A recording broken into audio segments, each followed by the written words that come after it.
Hello, everyone, and many thanks for joining this stream, relatively later stream. But I did make announcement about it yesterday. That maybe today's stream will be a little later at 3 p.m.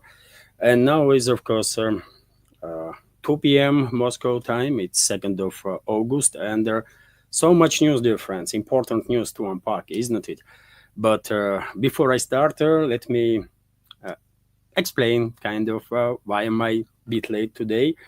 Well, point is that today is a big day for me personally, for my family, because our younger daughter was baptized, and she's officially Orthodox Christian now.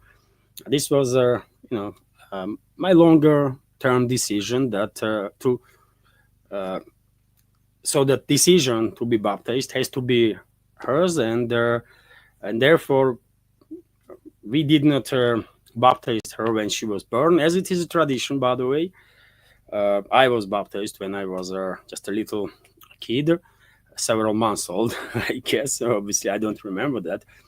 And well, we made decision in family that it has to be her decision, and well, she made the decision, and today she is officially joining us Orthodox Christians, which is great, of course. And later on today we're gonna celebrate, and therefore I might be a bit short on time, but nevertheless, I will try to provide you with all the latest news on major developments that Russian media and public is talking about. And so, yes, as always, I have prepared the news segment, dear friends, and after news segment, I will join community chat for a little while, and I will just remind you that tomorrow we will have a big community chat, a traditional Sunday community chat, and hopefully many members of our community will join tomorrow's stream. It's going to be a community chat, fundraising, and same time, of course, news update too. And that's been said, dear friends, let's start with today's news segment. And as I said, a lot to unpack, by the way, and obviously you are seeing on your screen right now one of the major topics, isn't it, that Trump deploys nuclear submarines, allegedly closer to Russia, although this statement that Trump made don't really make any sense whatsoever, and I will explain what I mean. But nevertheless, let's go through some details on that, and I give you entire post of Trump on this matter that you see on your screen right now. Let me read it. So, based on the highly provocative statements of their former president of Russia, Dmitry Medvedev, who is now a deputy chairman of the Security Council of the Russian Federation, I have ordered the 2 nuclear submarines to be positioned in the appropriate regions, just in case these foolish and inflammatory statements are more than just that.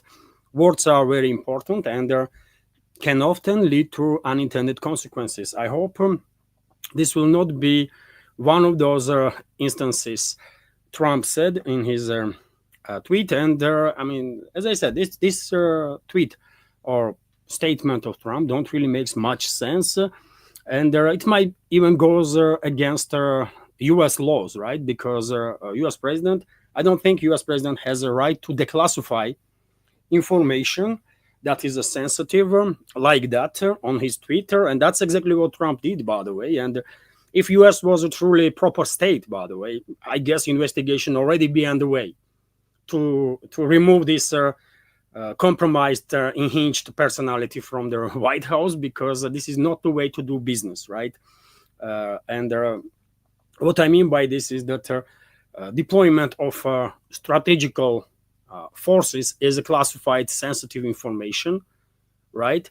And no one, either in US or in Russia or anywhere else, when it comes to nuclear states, has any right to disclose information about these forces, right?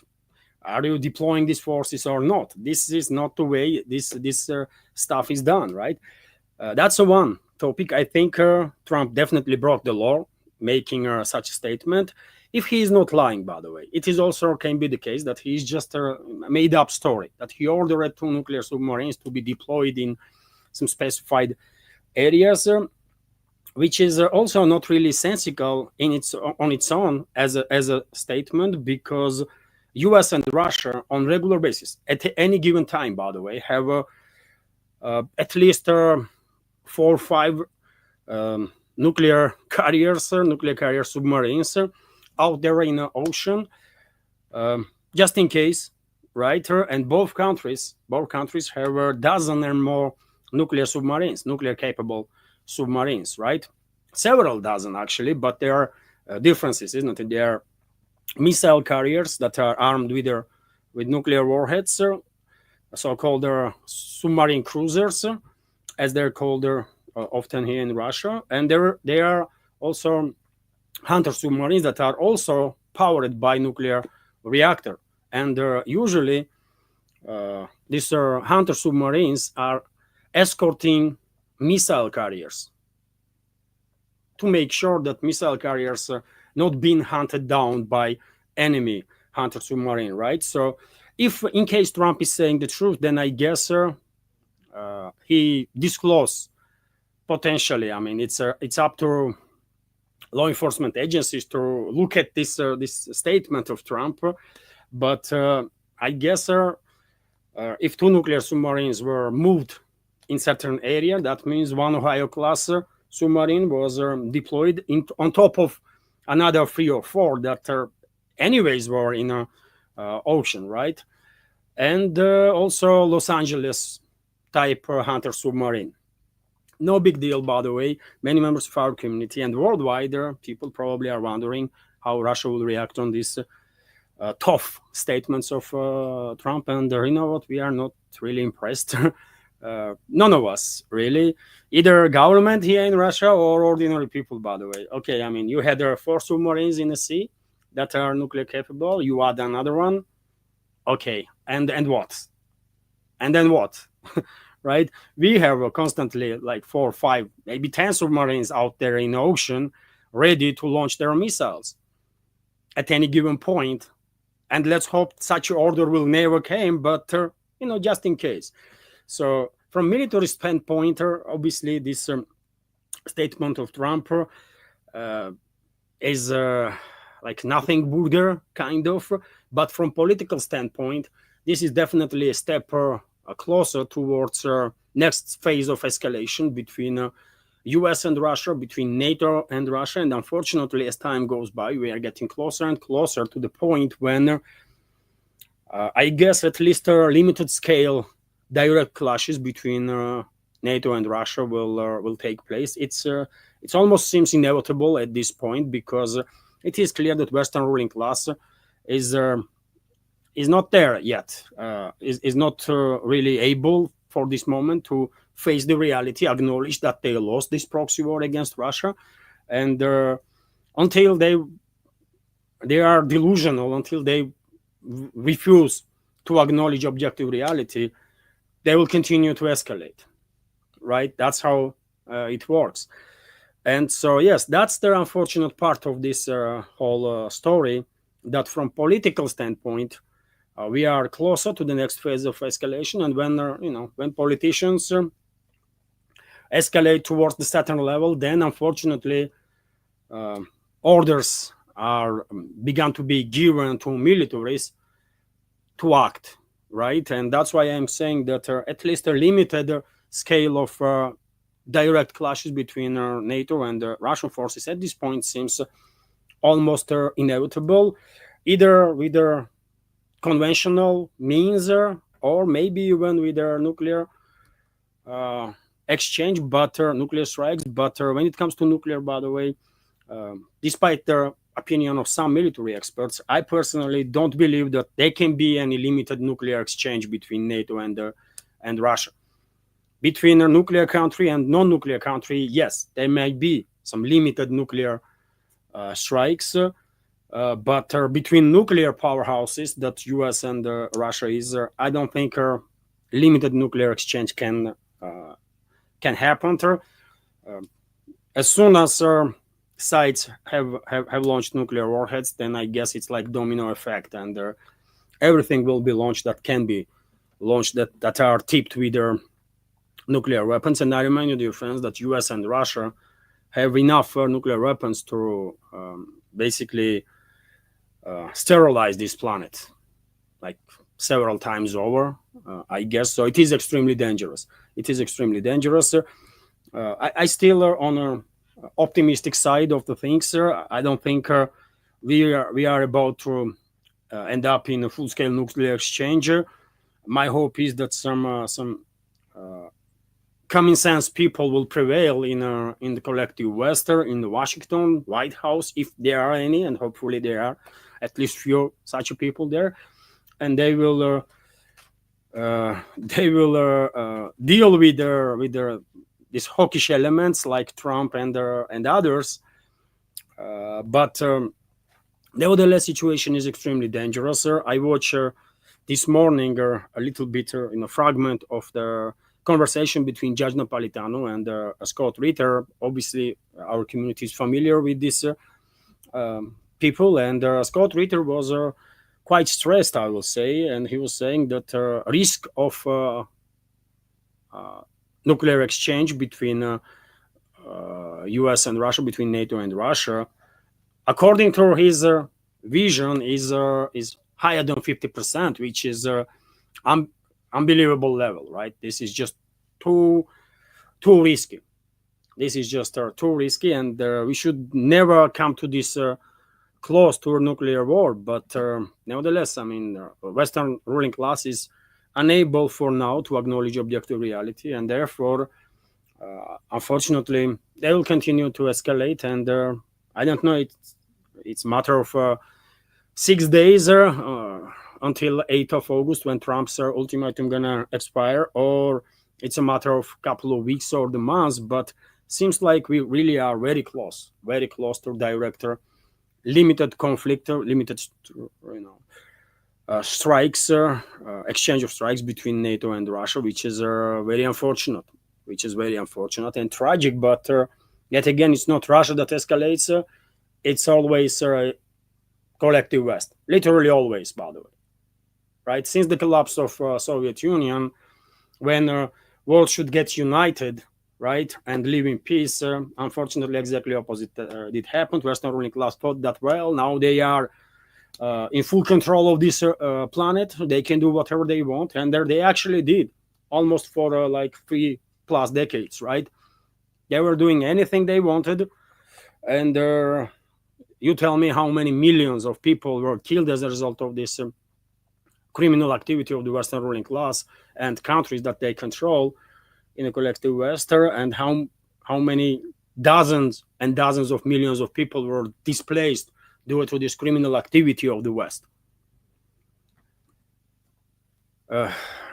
Nevertheless, let's continue, dear friends. And when Trump is also mentioning Medvedev, by the way, all Medvedev said in his statement, in his commentary, as a response, by the way, to hostile statements from the US, was that US President Trump should not forget that there is such a system in place here in Russia as a so-called dead hand perimeter system, by the way, that was built during the Soviet Union and has been updated and is in service right now in Russia.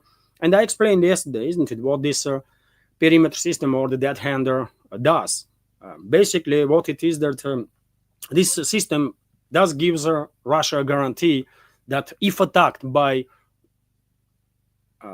nuclear weapons, and if Russian political and military leadership is eliminated as a result of a first nuclear strike by US or by any other nuclear country, then perimeter system will make sure that launch codes are delivered to Russian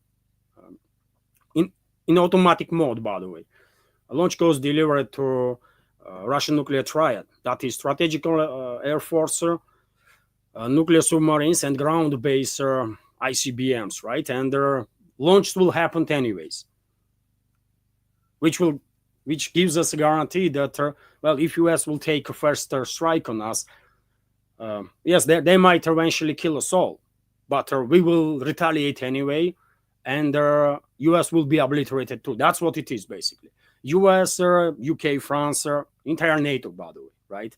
For that matter, because, obviously, if perimeter will begin operating, it will target all the hostile states towards Russia. It will be an automated regime, by the way, so no one gonna stop that at that point, right?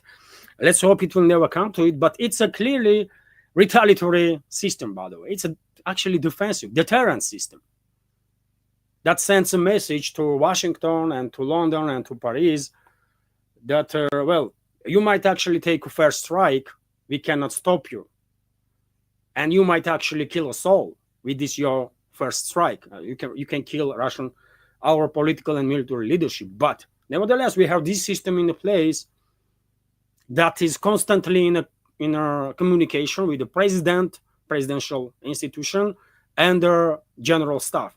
And if this communication is no longer there, perimeter will assume that first strike was delivered, political and military leadership has been eliminated, and then perimeter will take over and will orchestrate retaliatory launch of thousands and thousands of nuclear weapons, right, towards their enemy. That's all it is, by the way. Medvedev did not say that Russia gonna strike first. He said that don't be delusional.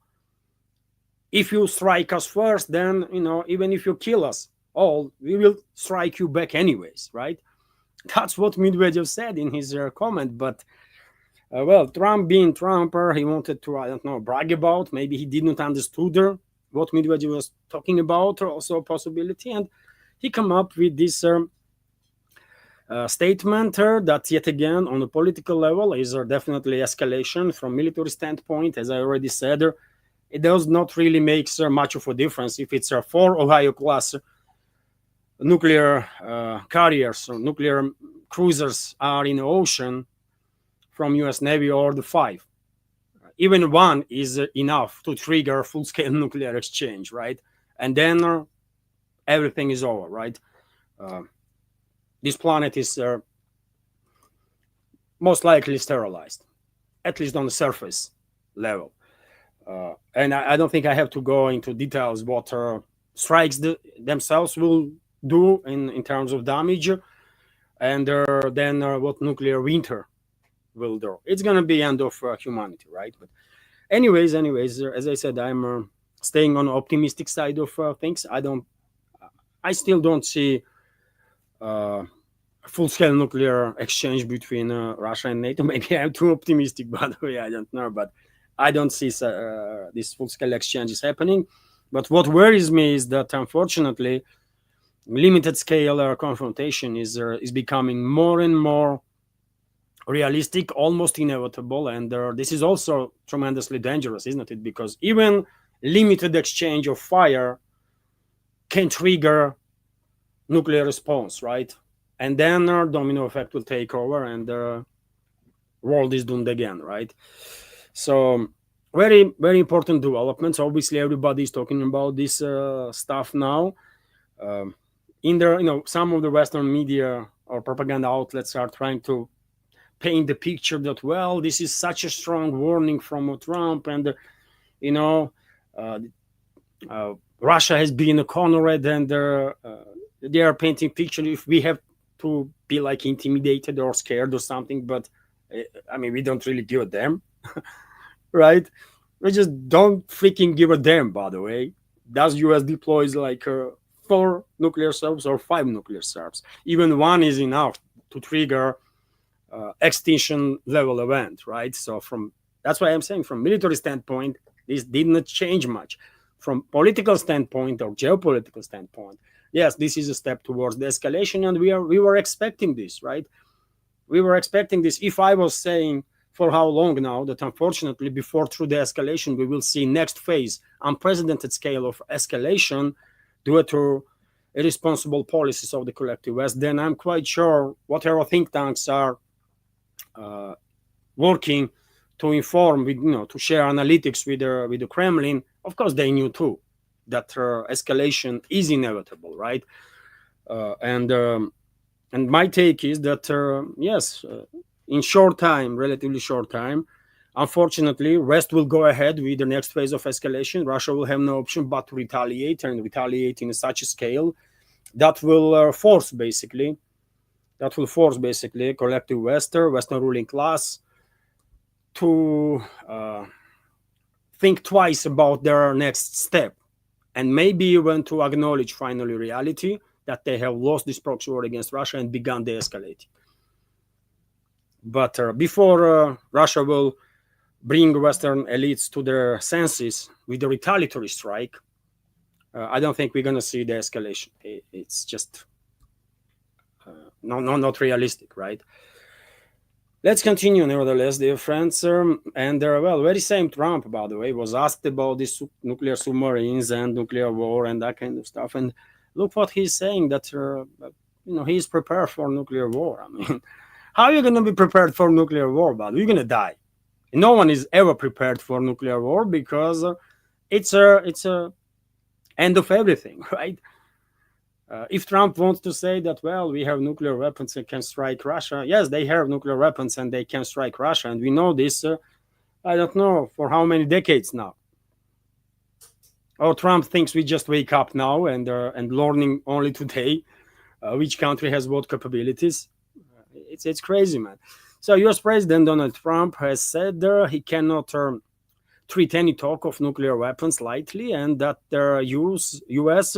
Must always be totally prepared for any potential confrontation, responding to what we described an inappropriate threat issued by former Russian head of state Dmitry Medvedev. Yes, yet again, Medvedev did not threaten nobody.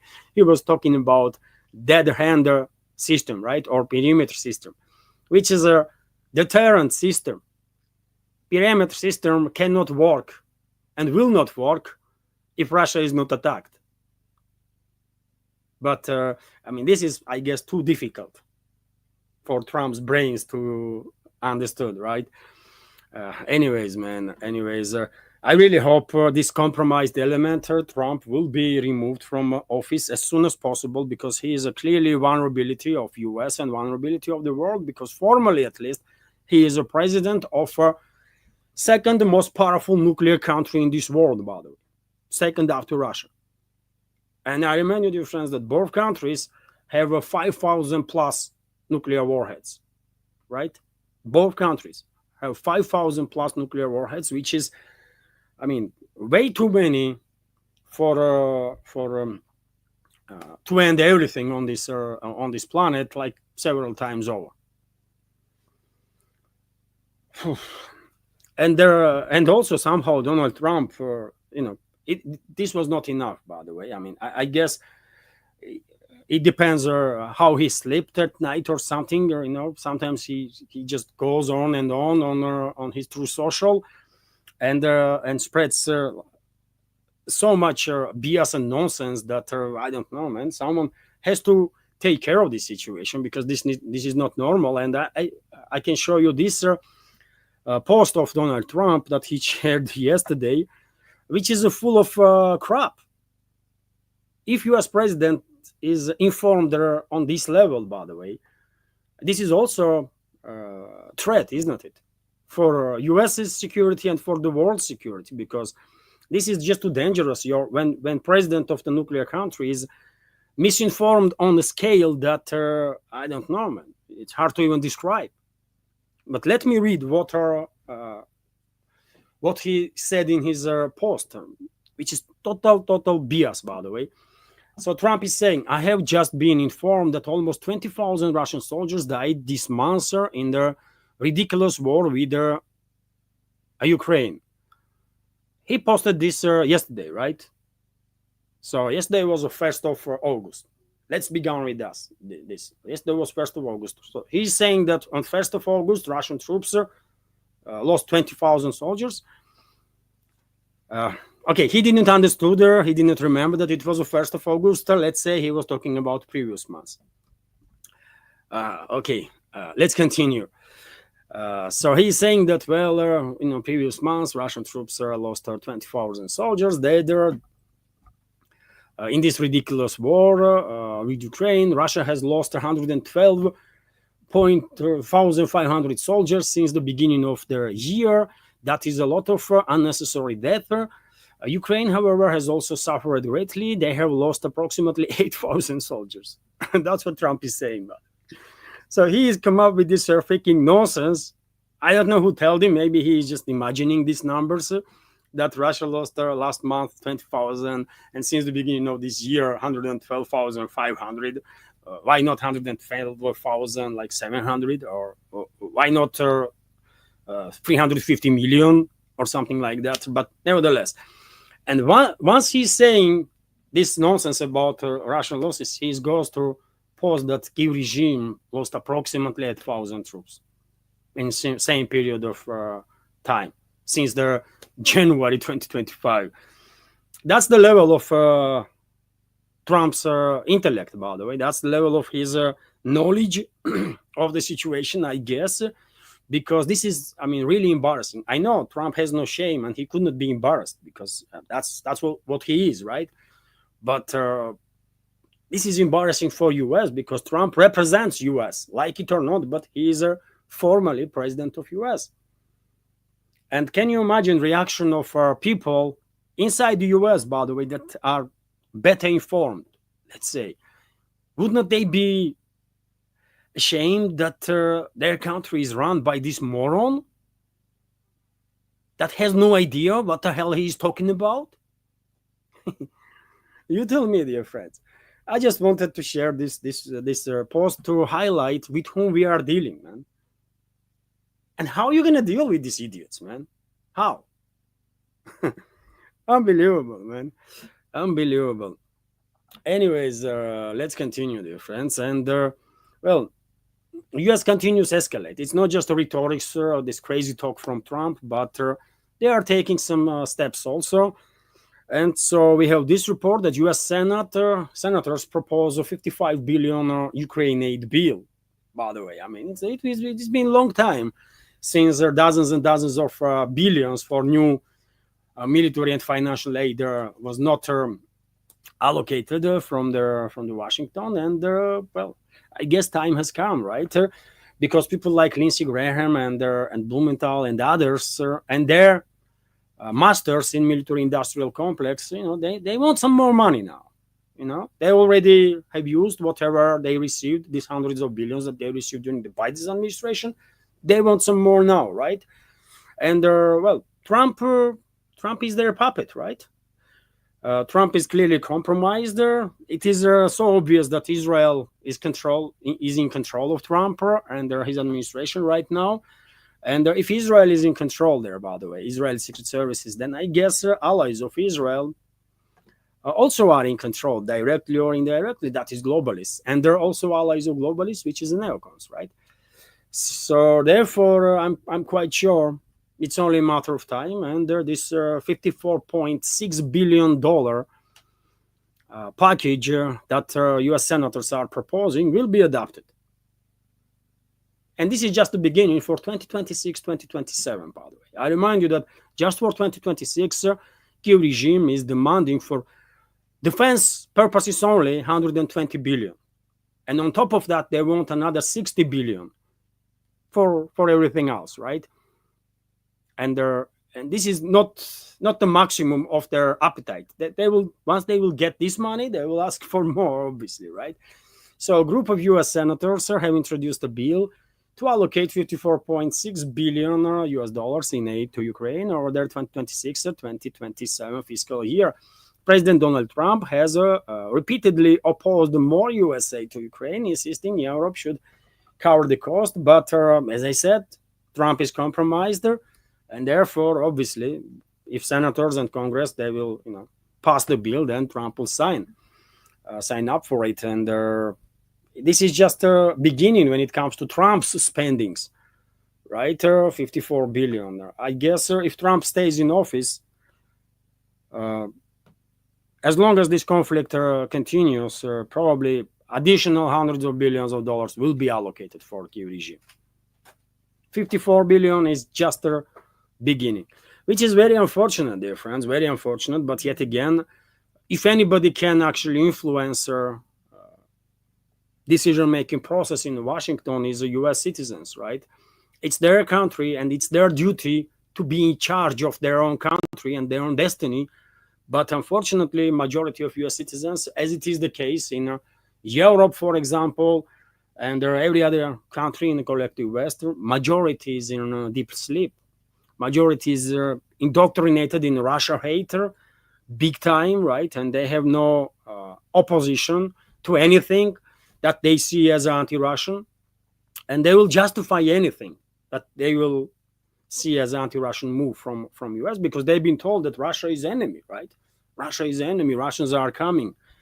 Yeah, and therefore don't worry about your domestic issues, right? Don't worry that there is no freaking tap water in your building. Don't worry that there is a bridge that is collapsing. Don't worry that roads have not been repaired for the last 20, 30 years. No, man.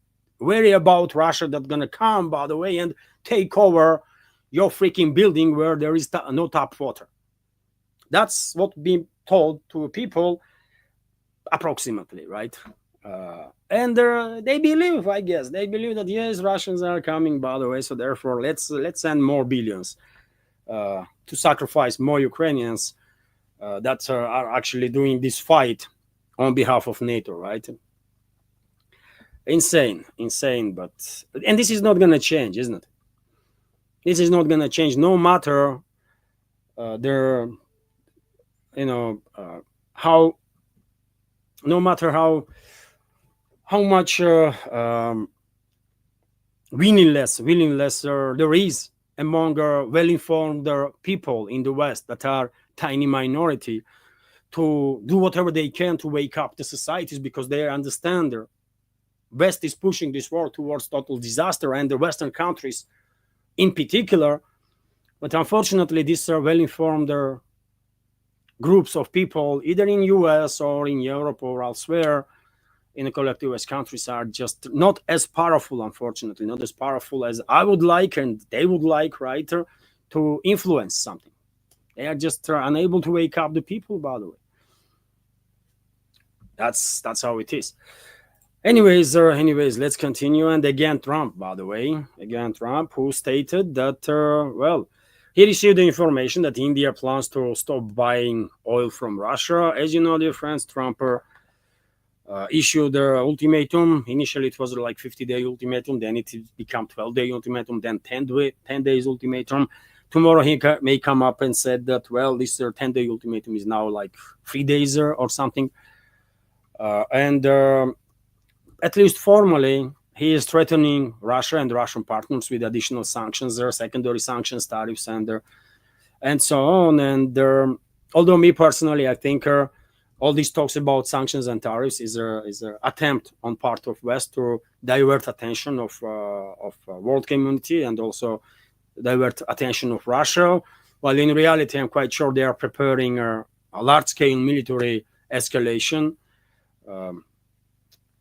I mean, US, UK, France, Germany, and their proxy Kiev regime. And therefore, in upcoming days and weeks, once, even maybe before Trump's ultimatum will expire, but definitely after that ultimatum will expire, I expect to see attempts, at least, on part of NATO and the proxy Kiev regime to destabilize Russia internally big time, which means that they will use cyber attacks, they will use their assets, significant volume of their assets, maybe not all, but significant number of their assets, to conduct some sabotage activity inside Russia, alongside their cyber attacks, to distract the life of ordinary people as much as they can, and to kill as many civilians as they can, because that's what NATO does, right? That's what US does. That's what UK does. France, they're professionals when it comes to killing civilians, right?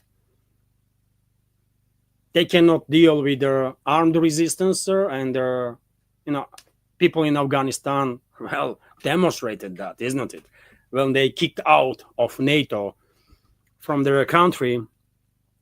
But unfortunately, NATO is quite effective killing civilians. So we should expect a tremendous increase in terrorist activity against us. And same time, I'm quite sure NATO countries are under leadership of US and UK will launch massive drone and missile strikes deep into Russian territory, including towards Moscow and St. Petersburg. And as I said, they will escalate on such a scale, by the way, that Russian leadership, President of Russian Federation, Vladimir Putin, will have no option but to strike back and strike hard, right?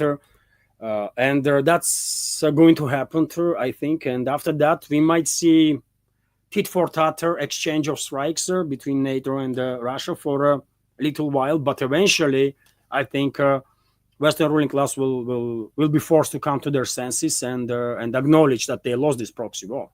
Because they lost this proxy war. This is factual, right?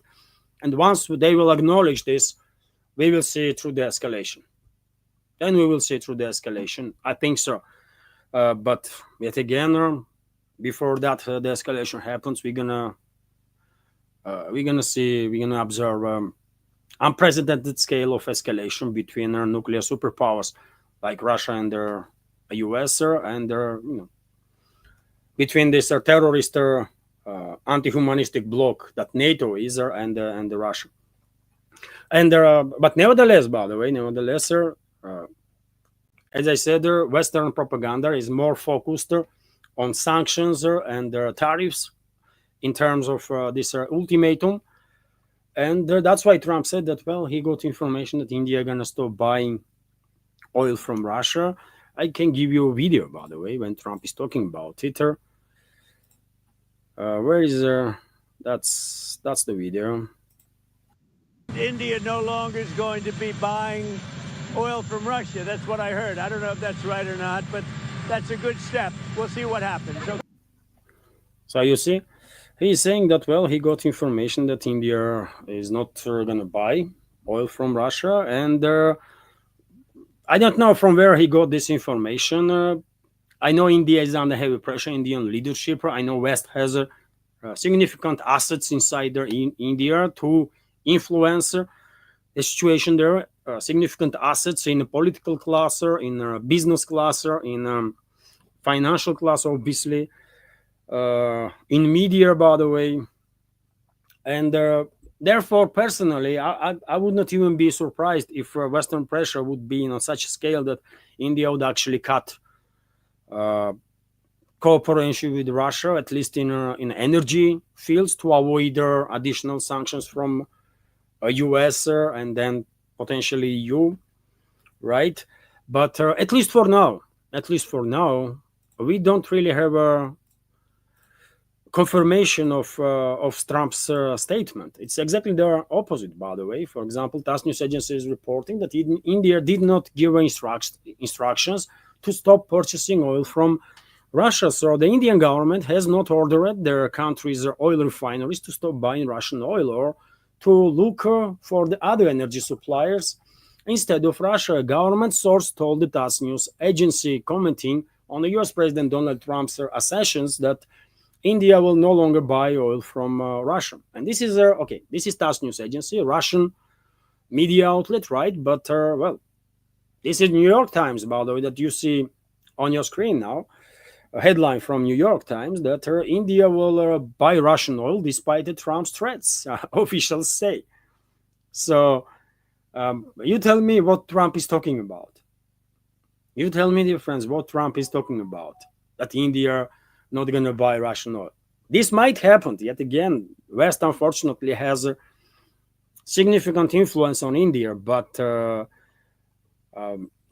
I think they forced Indian leadership to the corner at some sense, because if India would agree, by the way, on Trump's demands or Western demands to stop cooperating with Russia, this will, of course, decimate, basically, politically speaking, statehood of India, political statehood of India, because hardly anybody in this world will take India as a truly sovereign state after that. So therefore, Prime Minister of India, Modi, is in a quite difficult situation. If he does not want to see deterioration of the relationships with the West, I don't think he can agree on the ultimatums from the Trump, because India has ambitions, right? India has ambitions and the potential to be major superpower in this world, right? In economical terms, financial terms, military terms, and I don't think Modi can bow down to Trump. By the way, I just don't think so. It will be just too damaging for India, right? And any Indian politician that cares about reputation of his country and future of his or her country would not be able to accept this ultimatum from Trump. Correct? And so, dear friends, before I continue, and I do have quite a number of news left, I'll give you a Russian reaction also on latest developments and the latest outburst of anger from Trump. But before I continue, let me just remind you, dear friends, that this independent media project from Russia exists solely as long as I have your support to continue this work, to maintain this project. And if you like what you see, dear friends, if you want to see further development of this project, please consider to support my work. You can do it through several means. You can donate through PayPal or Boosty platforms. You can subscribe to my Patreon page or page on Boosty, where I have extra content on regular basis. You can use crypto, and during the live streams, you can also use super chat feature on Rumble channel of mine. I'm streaming simultaneously on YouTube and Rumble, so you can use Rumble channel for a super chatter and donate, and also highlight question or the comment you want to be highlighted during the stream. And also you can become a premium subscriber on Rumble. Right now we have 4 premium subscribers on Rumble. Hopefully more people will join. So yes, all the links and addresses are on this video in the description box and will be in a pinned comment after the stream. And dear friends, before I continue with the news, please click this video. Please click that like button if you like this video. And once the stream will end, if you can, please leave some commentary, share your opinion, not just in the chat during the stream, but also in the comment section after the stream. What you are making of my today's work, and comment any topic, by the way, you want. Same time, if you can, please share link to this stream to any of your social platforms, by the way. Maybe more people will join streaming in that case. And so, okay, let's continue now. Let's continue with more news, and let me give you this report from RIA Novosti that Russian president had an unofficial meeting with the president of Belarus. So Putin and Lukashenko met in Valaam, where a monastery complex is famous and tremendously respected monastery complex is. And one of the holy places for sure for Orthodox Christianity. And well, Russian president made quite a number of statements during this conversation with his Belarusian colleague. And let me give you some details of this report about it from RIA Novosti. So Vladimir Putin, at the meeting with Alexander Lukashenko on Valaam, spoke about the prospect for a Ukrainian settlement, assessed Kiev's position, and spoke about the successes of the Russian armed forces in the zone of special military operation. And well, main points of the statements of Russian president are all the disappointments arise from excessive expectations. That's how president basically commented on the statements, angry statements of Trump, that he had such a nice talks with the Russian president on the phone, and he's so disappointed that, you know, after these conversations, Putin did not basically obey orders from him or something. Exactly with what Trump is disappointed, by the way, what he was expecting. That what Russian president gonna forget about his duties, gonna forget about interests of the Russian people, interests of the Russian state, and agree on whatever freaking ideas Trump would come up with. What the hell? Who he thinks he is, man? That Trump guy. It's crazy, isn't it? And this is a reaction of Russian president on that all disappointments arise from excessive expectations, which is absolutely correct. I mean, Trump should be a little more realistic, right? But I guess he cannot help himself. He's just he is who he is, right? And I mean, that says all. That says it all, I guess. Also, Putin went to say that negotiations are in demand and important dialogue is needed to resolve issues peacefully. So Russia is not closing and never close the door for meaningful dialogue, by the way, but meaningful dialogue, right? We don't really need a talk for sake of talk. We need a meaningful dialogue to resolve actually issues, right? Also, President stated that results of the meetings between Russia and Ukraine were positive, which is true, by the way, some partially positive at least. Moscow handed over thousands of bodies of fallen soldiers of Ukraine to Kiev regime and received dozens of bodies of its own soldiers and parties exchanged prisoners. So there was a progress in humanitarian area as a result of Istanbul talks. 3 rounds already took place, and because of this success or progress in humanitarian field, obviously no one can say that Istanbul talks were completely useless. No, there was success there for sure.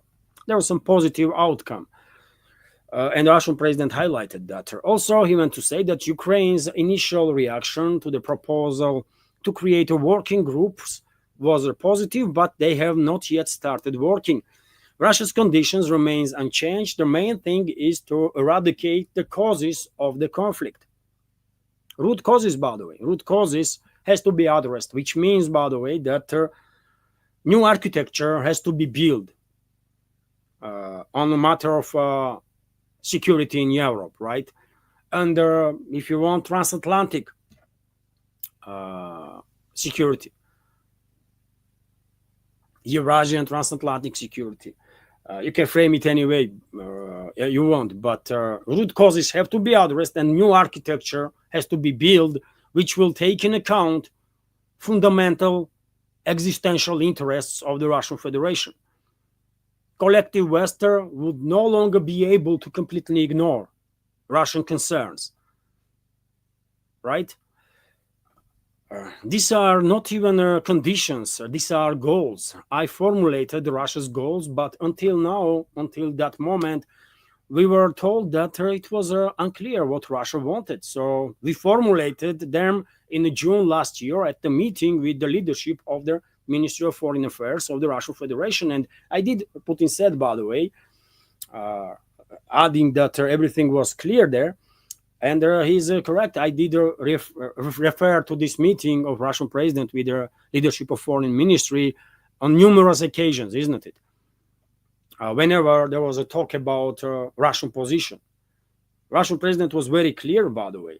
Root causes have to be addressed, right? And to achieve end of hostility, military hostilities, Kiev regime has to withdraw forces from new Russian regions. And then ceasefire could be reached, by the way, right? Because if Kiev regime will withdraw forces from new Russian regions, then Russia will consider it as a meaningful step to have productive talks. Also, Kiev regime has to acknowledge objective reality and recognize, and whole world, by the way, and recognize that there are new regions in Russian Federation. This is just objective reality. You might ignore it, or I guess it's better to recognize what is real, right? And so that was stated by President. Also, obviously, there have to be guarantees that all people in Ukraine will be treated equally, Russian speakers and non-Russian speakers, right? Also, there have to be guarantees, constitutional guarantees that Ukraine will maintain neutral, right? And there are a number of other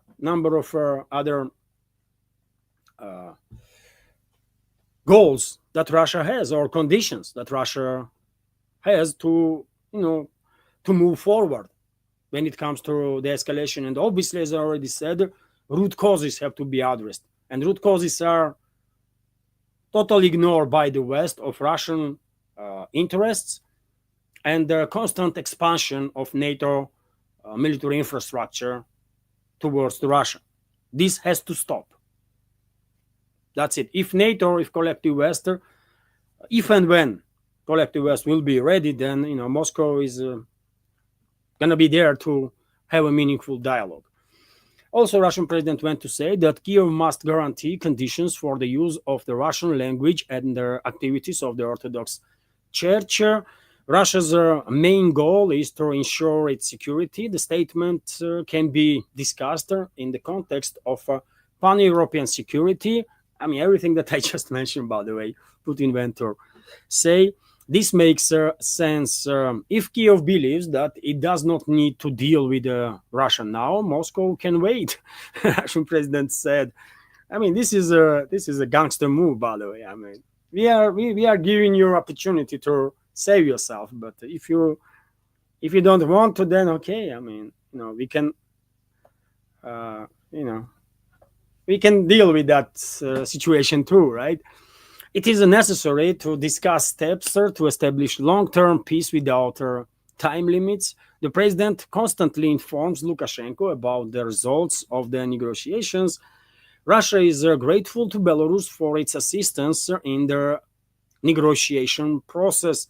Russian president said all our exchanges take place on the territory of Belarus. President said about exchange of POWs. Belarus is truly helpful in many ways, by the way. Belarus is a strategical partner of Russia. We have a confederation, basically, Russia and Belarus. We have combined state, right? Many people in the West don't even know about it, but we actually do have a confederation, and there is a bureaucracy, by the way, of that confederation in the place. About Oreshnik, by the way, Russian president also spoke about Oreshnik missile system. Production of the Oreshnik system in Russia has begun. The first serial complex has been produced and has been delivered to the troops. Specialists in Russia and Belarus have selected the positions for the installation of the Oreshnik. As you know, dear friends, agreement was reached between Minsk and Moscow that Russia will deploy Oreshnik missile systems in Belarus too, and that's what Russian president is referring to there. The issue of supplying Oreshnik to Belarus will most likely be closed this year. So before end of this year, Oreshnik is gonna be in Belarus, which is significant, I will say, because you all have seen videos of demonstration of Oreshnik, isn't it? It's a quite something, isn't it? Straight out of their like Star Wars, and they can hit any point, literally any point, by the way, in Europe. Literally any point in Europe. And nothing can stop this system. Literally, there is nothing in our military inventory of the NATO that can stop Oreshnik. Not even close, right? So it is very important stuff. Vladimir Vladimirovich said it right. Putin continued. This year, we basically have to complete these processes of construction, creation, and so on. We are not waiting from not moving from this. President said on the advancements in the zone of special military operation. Chisovar was liberated several days ago. Russian president noted the Ukrainian armed forces are trying to counterattack. Yes, they do try to counterattack. By the way, I report about it, isn't it? I mean, they are there literally on daily basis, the suicidal operations, local scale operations that Kiev regime's forces are conducting, and I call it suicidal because what they are achieving with these counterattacks, by the way, they are dying. I mean, military personnel of Kiev regime, right? In vast majority of cases, here and there, sometimes they might reclaim a little bit of territory.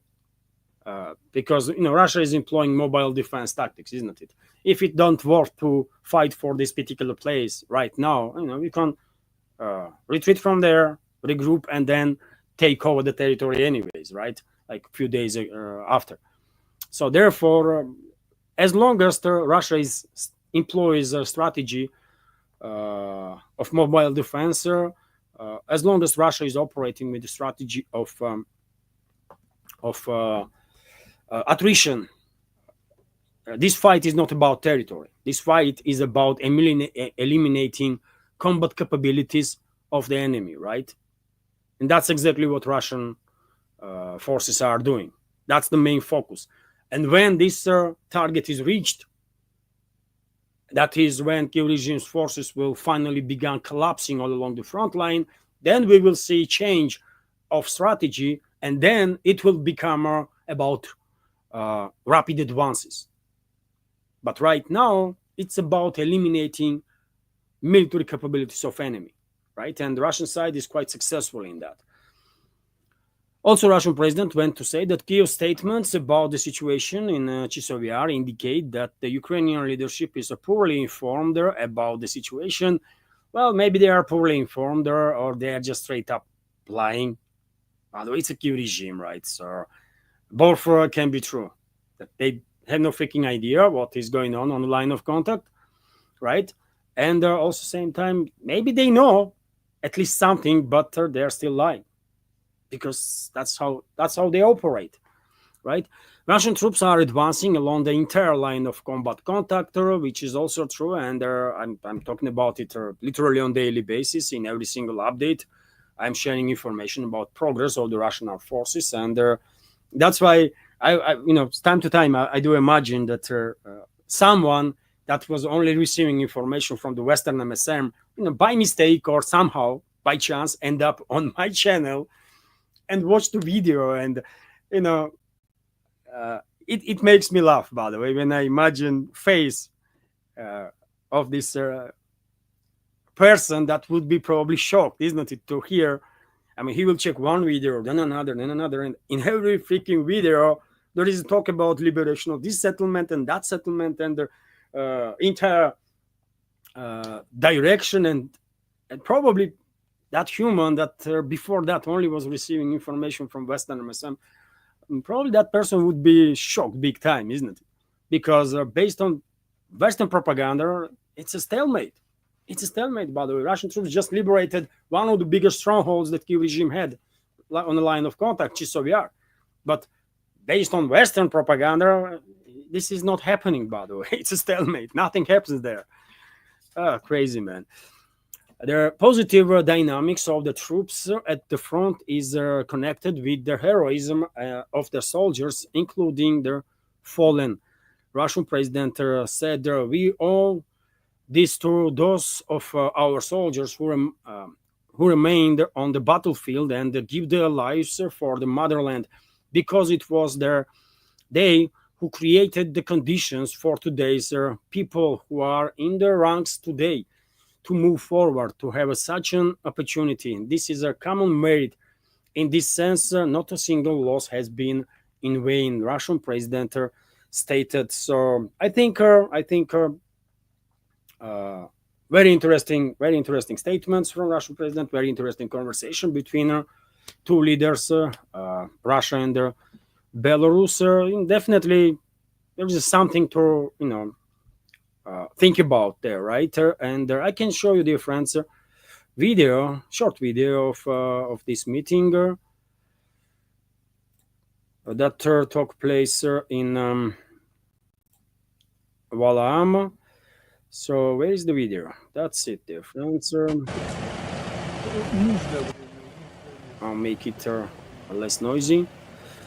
So yes, it's an unofficial meeting, by the way, and obviously once journalists left, I'm quite sure Russian president and president of Belarus did spoke about possible military escalation from the NATO after Trump's ultimatum will expire, and I guess both leaders discuss potential response on their hostility, on increase of hostility from the NATO's side. But we cannot know for sure, because obviously there are certain topics that cannot be disclosed. So therefore, media was not presented during their entire this meeting of two leaders. Let's continue. Meanwhile, dear friends, let's continue with some other news, and we have this report. For example, U.S. President Donald Trump is bragging about sending 2 nuclear submarines to certain position to intimidate Russia. It's not going to work for sure. It does not work, by the way. As I said in the beginning of this program, U.S. and Russia constantly, both countries, by the way, constantly having in the ocean um, at least 3, 4, 5 submarines, nuclear-capable submarines, right? With missiles that are tipped with multiple nuclear warhead each missile, right? And so these Russian, for example, Borei-class submarines and U.S. Ohio type of submarines, both are carrying dozens and dozens and dozens of nuclear warheads, by the way, because of this principle that each missile that they carry has multiple warheads, and each submarine carries 16 to 20 intercontinental ballistic missiles, right? So therefore, if Trump was thinking that he's going to intimidate us by talking about nuclear submarines, then, well, he did not actually, right? Because we know always that U.S. has at least 4 or 5 subs that are in a position to launch missiles at any given point, missiles towards Russia with nuclear warheads, right? So it's going to be one more or one lesser. From military standpoint, changes nothing. Once missiles are launched, we have to launch missiles also, and then we will have approximately, all of humanity, by the way, will have, I don't know, maybe about half an hour, 1 hour, maybe a little more for some to actually, pray, say last goodbyes to our loved ones, and that's about it, right? There are gonna be no survivors from full-scale nuclear exchange, by the way, between these 2 major nuclear superpowers, right?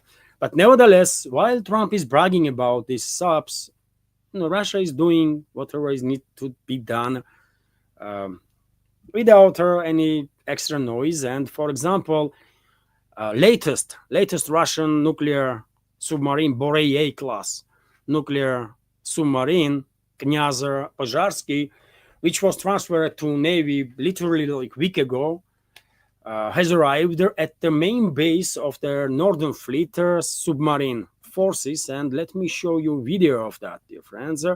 Sub itself is quite impressive piece of engineering. Probably, you will agree with me that just look at this beast.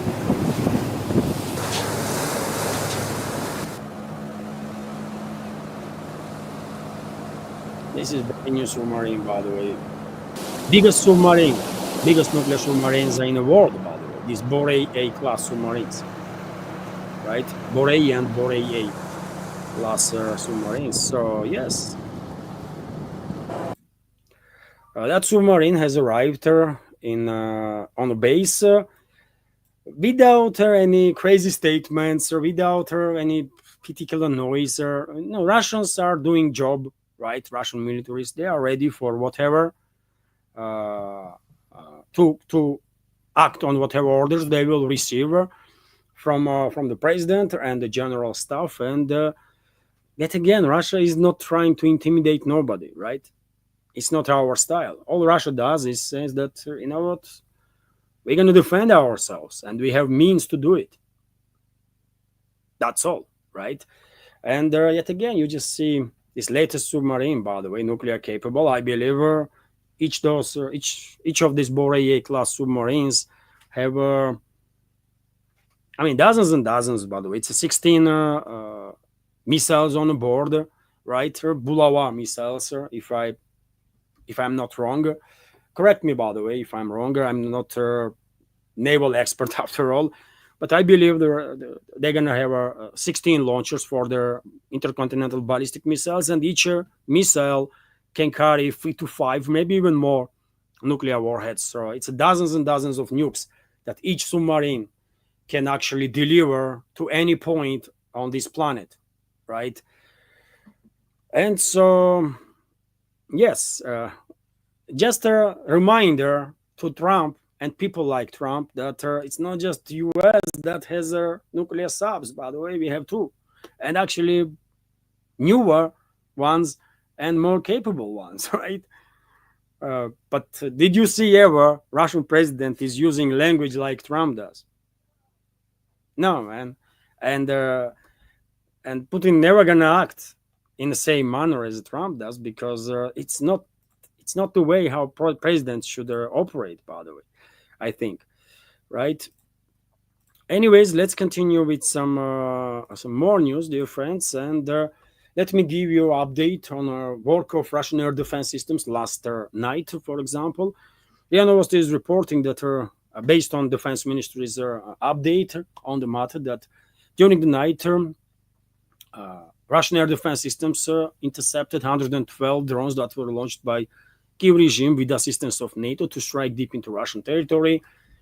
And there are more specifics are that 34 drones were intercepted over the Rostov region, 31 drone in Krasnodar, Kiev regime and NATO are still concentrated on southern Russia, and majority of these attempts to strike are directed towards the southern Russia. Although, by the way, once Trump's ultimatum will expire, I think we might see. I cannot know for sure, isn't it? Because I don't know what kind of plans they have, but I think there is a high risk that we're going to see significant increase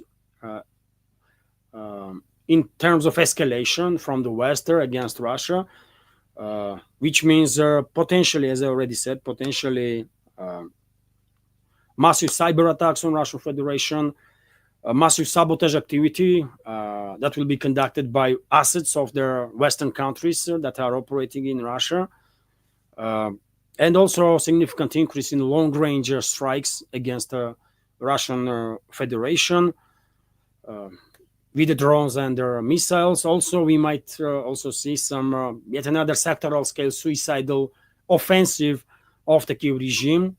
Theoretically, it is a possibility because NATO was organizing Kiev regime's the suicidal offensives, summer offensives, literally every summer, isn't it? Since the beginning of special military operation, and I think something similar might happen this year also.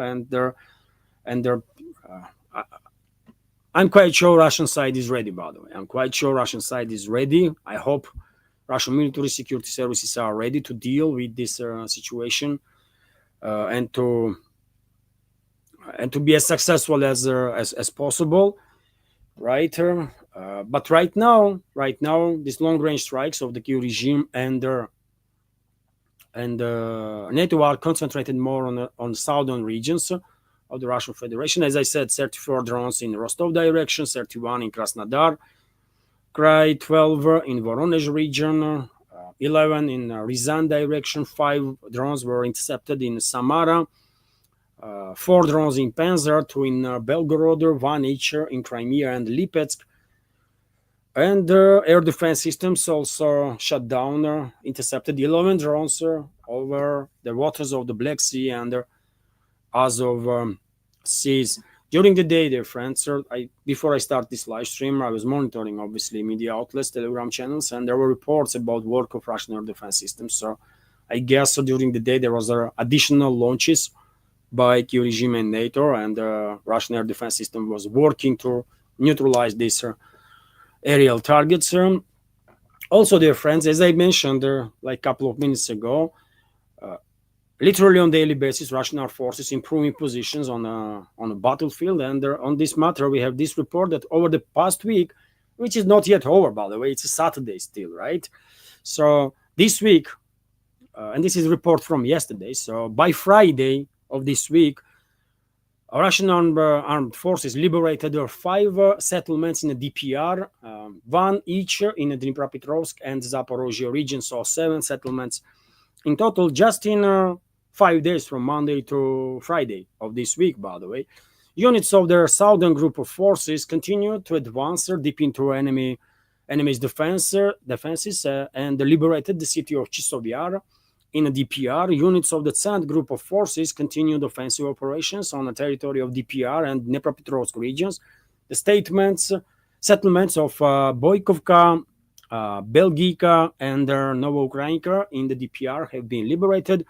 Same time, over the past week, units of their East group of forces advanced deep into enemy's defense and liberated the settlements of Zeleny in the DPR, Marievka in the Dnipropetrovsk region, and Kemirovka in the Zaporozhye region. A reporter of Defense Ministry and Russian media said. And on top of that, why I said, dear friends, that this week is not over yet, right?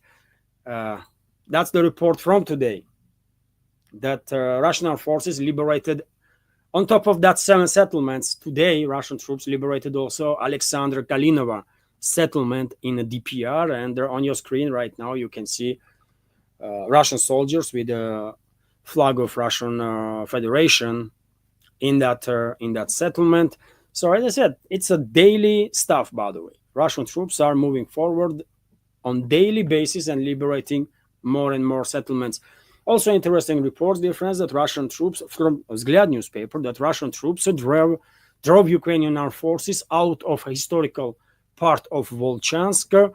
So the northern bank of the Volchya River in Volchansk in the Kharkov region has come under the control of the Russian troops. A military expert, Andriy Marochka, reported. And, well, dear friends, I was sharing information about progress of the Russian armed forces in Volchansk direction, and I guess already like several days ago, I did a report that northern right bank of the Volchya River, or right bank of Volchansk, or northern Volchansk, was under full Russian control, and Russian troops actually crossed the river and began conducting operations on the southern part of Volchansk. And, well, we have now confirmation of this information from military expert Andriy Marochko. Many members of our community are, of course, familiar with this personality. He does reports about developments on the line of contact, literally on daily basis, and is one of the and is in very high demand. Let's say his opinion, his informations are in high demand, and media constantly pays attention to his reports. RIA Novosti is also reporting that there was a outbreak of protest, by the way, in Vinica, Kiev-controlled territory. So initially, women stormed the stadium in Vinica, where representatives of these so-called recruitment offices brought about 100 men in the morning, probably for mobilization. Ukrainian propaganda outlets are reporting, citing local publics, and by the way, videos are circulating when that are depicting fight between police and the civilians. Many locals went out to try to free these forcefully mobilized people, and I mean, it was a big deal. It was a big deal, kind of rebellion of locals, and who knows, maybe eventually Kiev regime's forces did manage to suppress the people, but fact itself that relatively large scale protests are taking place now. This is definitely important, because who knows, this might be just the beginning, right? And because people on Kiev-controlled territory are really fed up with everything that is happening, maybe they will manage finally to overcome the fears and actually launch massive scale protest movements. That will save them, that will help them to save their lives, by the way. Some of them might get killed by a regime. Some of them might get jailed or arrested and then tortured. Yes, there is such a risk for sure. It's a Kiev regime after all, right? Western-backed terrorist regime. But if these protests will be on a massive scale, eventually people will win anyways. Eventually people will win, so more will survive.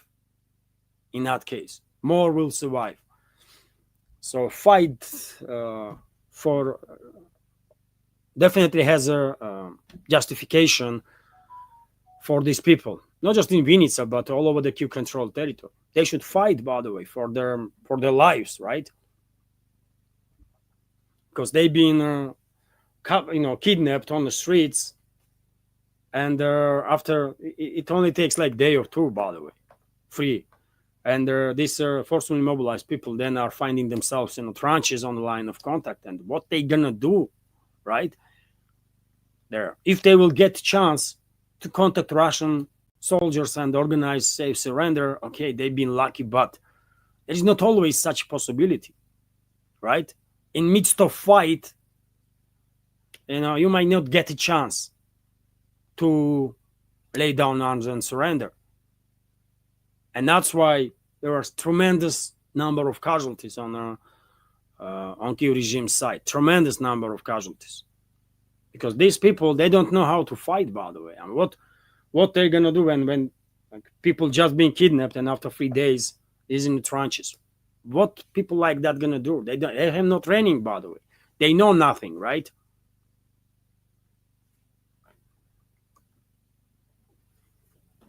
But yet again, Kyiv regime does use these human waves as a method to prolong its existence, right? They just don't care how many people will die on line of contact. They're grabbing people, 20, 30,000 people every month from the streets, sending to their battlefield, and they don't care who will survive and who will not. And they have demonstrated that many times, isn't it? So interesting information that there was an outbreak of protester in Vinica. Maybe this is just the beginning. Who knows? A couple of more news, dear friends, and I will end news segment on that. There are reports that Germany has reached an agreement with the United States and will send 2 more Patriot launchers to Ukraine. German Defense Minister Boris Pistorius stated. And nowadays, dear friends, almost every other day, I mean, almost regularly, different media outlets are reporting that Germany is sending this many Patriots, Germany is sending this many Iris-Ts, Germany is doing this and that. And I'm beginning to doubt these reports because I don't think Germany actually has so many Patriots or their Iris-Ts. Just a couple of days ago, there was reports in Western media that Germany will send like 11 Iris-T batteries to Kyiv regime. I mean, do they even have 11 Iris-T batteries in Germany? I'm not sure, by the way, right? Just in last like 2 weeks, if you calculate how many times media reported that Germany sent their additional Patriot battery, you will count, I don't know, at least 7 or 8. So from where these Patriot batteries are coming? I don't know. So therefore, we should begin doubt this. Not we, by the way. I mean, it's not up to me what kind of information you will doubt, obviously. But I will definitely take this kind of reports in the Western media with a pinch of salt, because I have no reason to believe that Germany has like, I don't know, 100, 200 batteries of these extremely expensive air defense systems like Patriot and Iris-T. Never had and will never have. I mean, Germany. So they are just in no position to actually send this many systems to Kyiv regime. It's all, I guess, part of some sort of deception at this point or something. I don't know, but this is Reuters reported initially, so therefore I'm sharing information just to keep in mind, by the way. Also, report that Pentagon has ordered AIM-120 AMRAAM medium-range air-to-air missiles for Ukraine and other countries for $3.5 billion.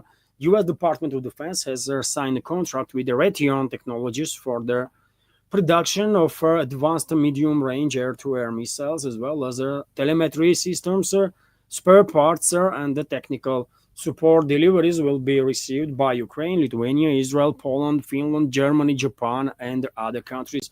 The work is planned to be completed by the third quarter of 2035. So by then, by the way, this Ukrainian crisis will long be finished her. I hope, I hope so, right? But well, nevertheless, it was Trump, isn't it, that talking about that? We're not gonna spend no money on a Kiev regime. Really?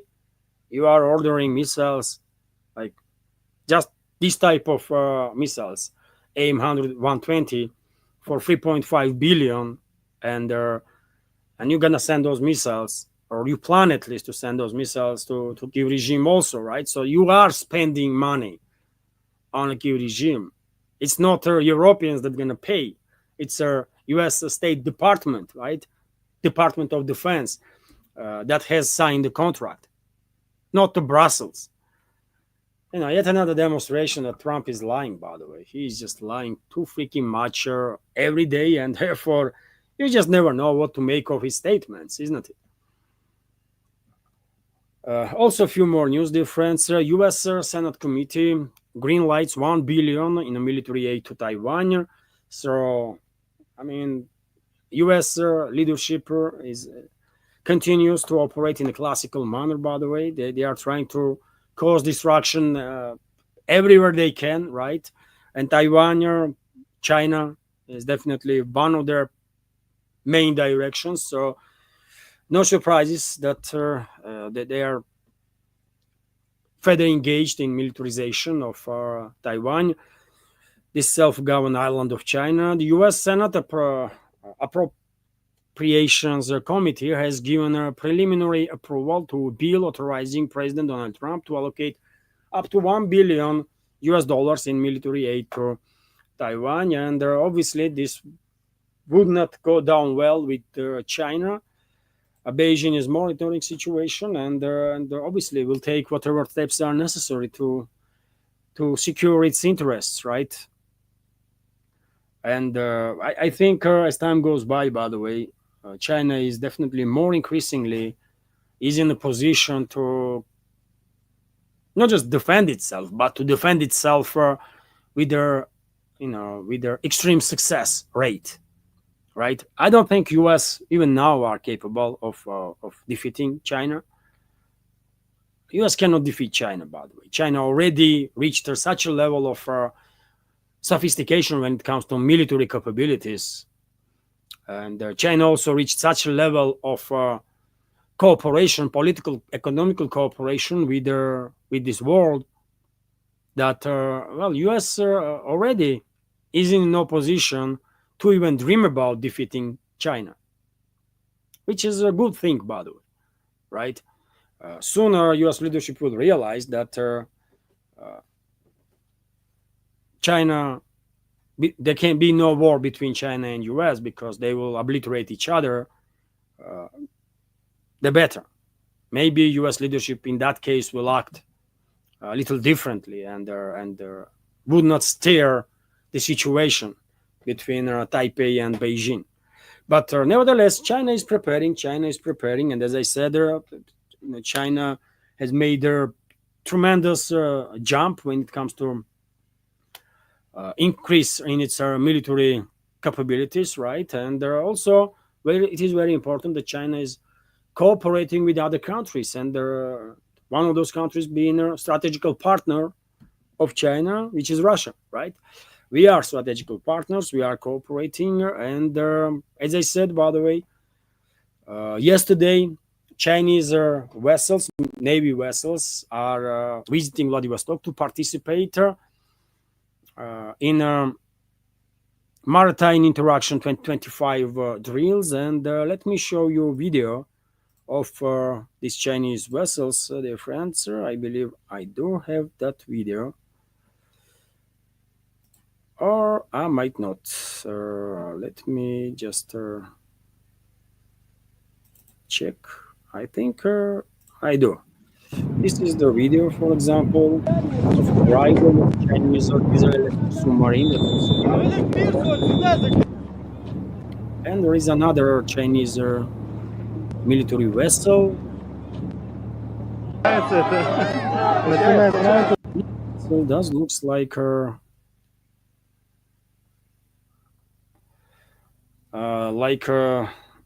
U.S. destroyers, right? Visually, when I see this this vessel of China, it did resemble to me U.S. destroyers that are in service. Let me just give you name of the uh,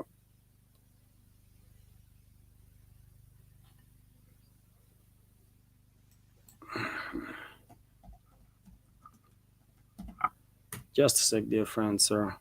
Okay, I forgot.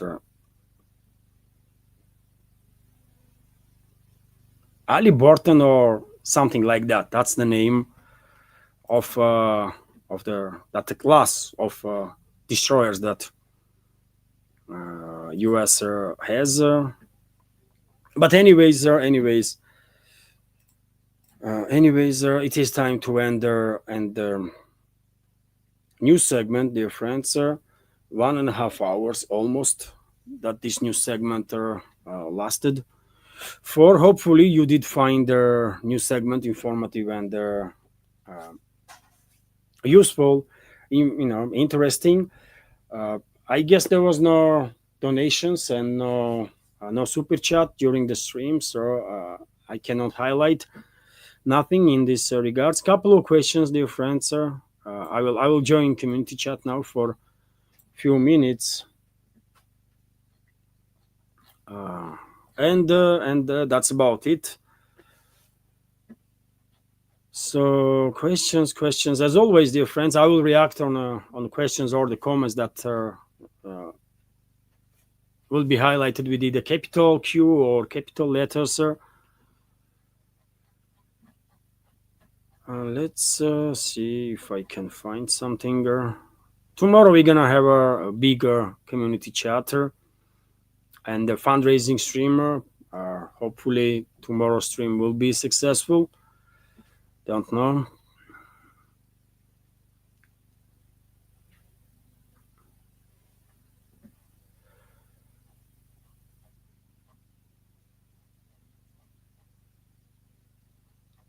I see no question, by the way. I see no questions right now.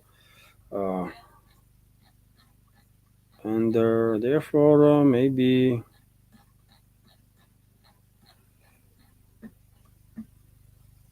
I will end the stream on that.